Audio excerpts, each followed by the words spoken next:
Камырны күп жаратабыз. Камыр кирәк миңа ашарга. Күп бирәк яшелчә ашарга. Безгә особенно хәзер карт кешеләргә үзебезнең ашавыбыз турында карап кына ашарга шул инде. Юк, дөрес тукланмыйбыз шул. Балдай берләр, шикәрдәй берләр яратабыз ашарга. Шуңа күрә юк, булмый. Дөрес тукланасызмы дигән сорауга Нурлатылар шундый фикердә. Гиппократ кеше туганда сәламәт туа, аның бөтен авырулары азык аша керә дигән. Дөрес туклану дигән сүз тизме бүгенге көндә бик актуаль һәм шулай яшәүчеләр дә бар. Әмма кай чагында аның мәгънәсен аңлап бетермичә диета белән бутыйбыз. Правильное питание – это баланс.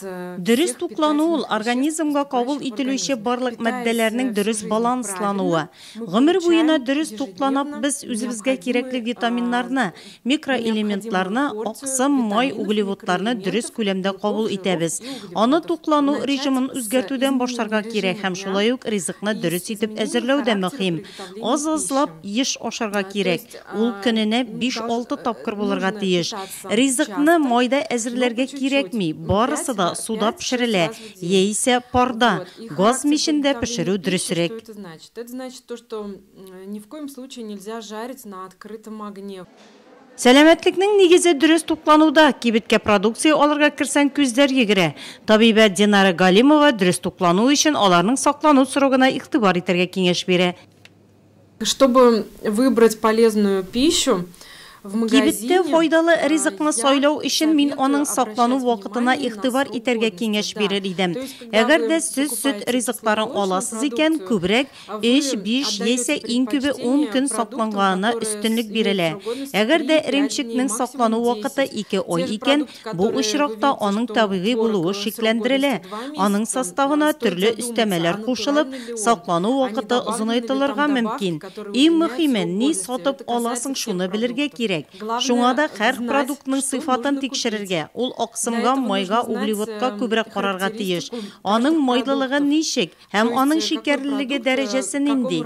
Бу бигрәк тә татлы ризыкларга карый.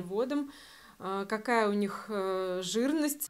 Үзебезнең җирлектә үстерелгән яшелчә, җиләк, җимеш белән дөрес тукланып була. Бер яктан арзан, икенчедән экологик яктан чиста. Лет 10-15 назад не было традиции. 15 ел элек фасоль, брокколи кәбестәсе бездә сирәк үстерелә иде. Ул читтән китерелгән була иде, яисә чечевица бөтенләй дә кулланылмый иде. Әлеге бөтен кузаклы культураларда хәзер бездә үстерелә. Һәм шулай ук табигый продуктларга, ит, яшелчә, барлык җиләк, җимешләргә дә өстенлек бирелә. Шулай ук кыяклыларны да рационга кертергә кирәк. Төрле боткалар, мәсәлән, карабодай, арпа, солы, кузаклы культуралардан. Һәм ярмалар бик актуаль. Ныгыт борчагы аксымга бай. Шуңа күрә аларның рационда булуы бик мөһим. Особенно мы приветствуем гречку, перловку. Динара Галимова диетологларның милли җәмгыяте әгъзасы. Табиб белдергәнчә, кешеләрне дөрес туклануга юнәлеш бирү, аңлату эшләре алып бару йөрәк кушуы буенча. Бу хезмәтем минем йөрәк кушуы буенча бик кызыклы мәсьәлә. Бу минем өчен. Һәр вакыт бер урында тормыйм, гел укыйм, изләнәм. Моның буенча курслар үтәм, әдәбият укыйм. Һәм белгәнемне кешеләргә дә җиткерәсем килә. Дөрес туклану ул рациональ рәвештә ашау һәм сәламәт яшәү рәвешен сайлау бик мөһим. Кешеләр гади асыл белән ничек итеп үз сәламәтлекләрен саклап булу турында белсеннәр иде.